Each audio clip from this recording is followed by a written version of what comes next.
An increment is a concrete stepping stone toward the product goal.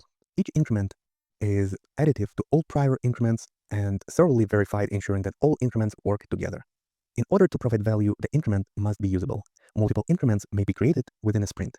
The sum of the increments is presented at the sprint review, thus supporting empiricism. However, an increment may be delivered to stakeholders prior to the end of the sprint.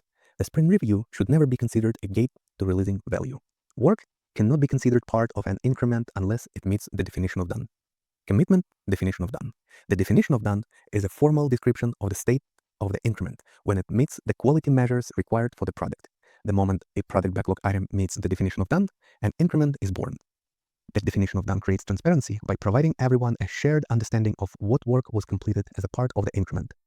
If a product backlog item does not meet the definition of done, it cannot be released or even presented at the sprint review. Instead, it returns to the product backlog for future consideration. If the definition of done for an increment is part of the standards of the organization, all Scrum teams must follow it as a minimum. If it is not an organizational standard, the Scrum team must create a definition of done appropriate for the product. The developers are required to conform to the definition of done. If there are multiple Scrum teams working together on a product, they must mutually define and comply with the same definition of done.